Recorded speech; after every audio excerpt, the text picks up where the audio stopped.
করে দুনিয়ার কোন মানুষ আপনাকে ঠেকাতে পারবে না। ঠিক না বেঠিক? আল্লাহ রাসূল বললেন সাহাবীরা রে, আমার সাহাবী আবু তালাকে কে তোমরা খাওয়াতে পারবে? আমি দোয়া করে দেব, আল্লাহ তোমার উপরে রহম করে দিবে। আমার বাপ ভাইরা কেউ বাজান দাঁড়ায় না,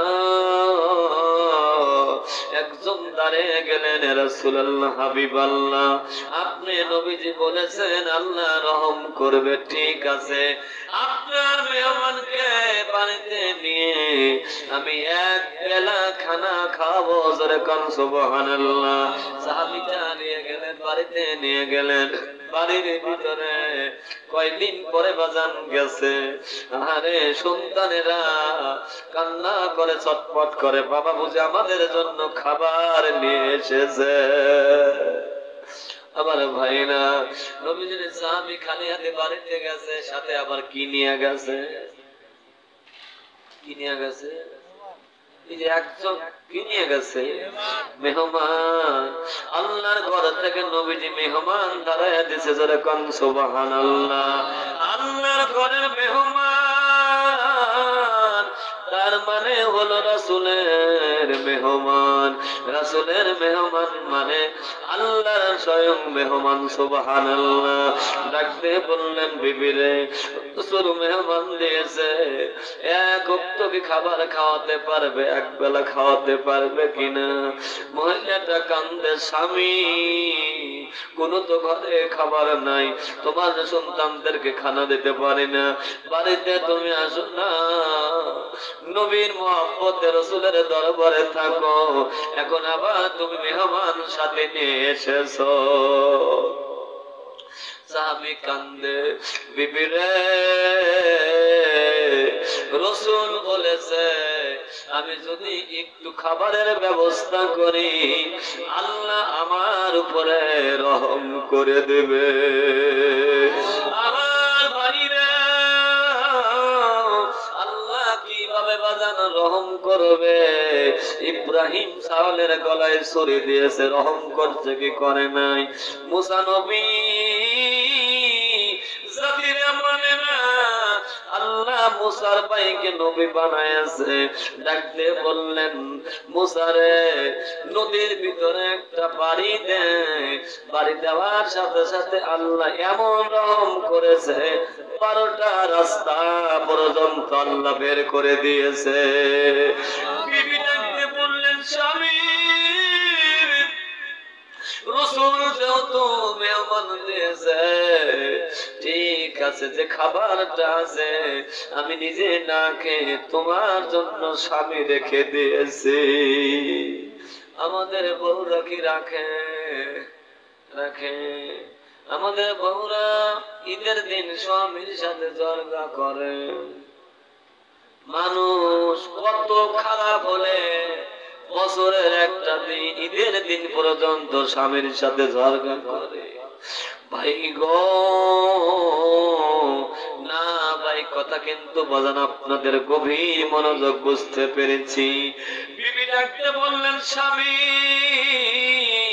আল্লাহ রাসূল যেহেতু বলেছে রহম করবে, ঠিক আছে আমি খাবারটা না খেয়ে স্বামী তোমার জন্যই রেখে দিয়েছি, জোরে কান সুবহানাল্লাহ। আমার ভাইরা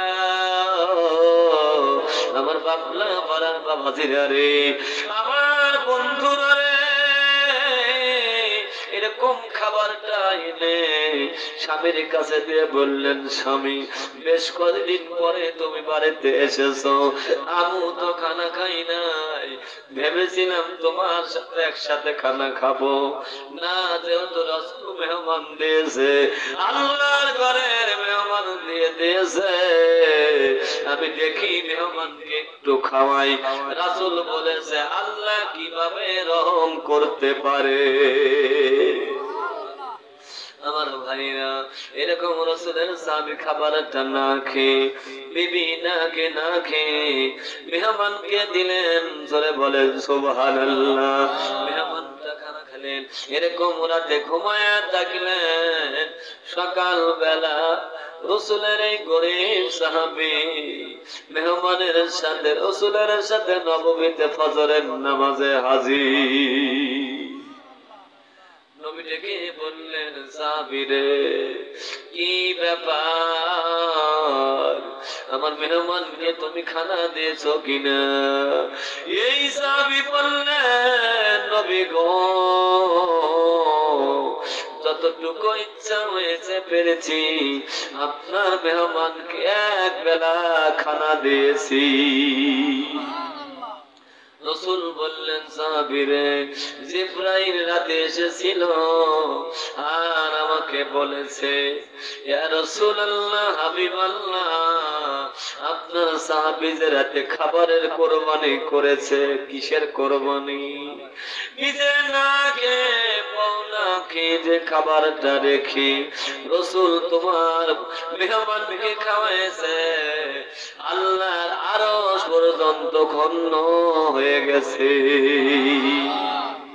জিবরাইল বলেছে, ইয়া রাসূলুল্লাহ, হাবিবাল্লাহ, আপনার মেহমান যা করেছে, যা খাবার দিয়েছে, আল্লাহর আরশ পর্যন্ত খুশি হয়ে গেছে।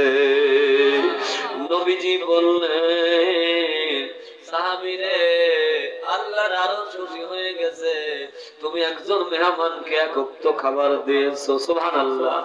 যাও, আমি নবী দোয়া করে দিলাম, আল্লাহ যেন তোমার সংসারে রিজিক আরো বাড়িয়ে দেয়। এই সাহাবী ফজরের নামাজটা পড়লেন, নবীজি দোয়া করলেন। দোয়া করার পরে সাহাবী ভাজান বাড়িতে রওনা দিলেন। জোরে কোন সুবহানাল্লাহ।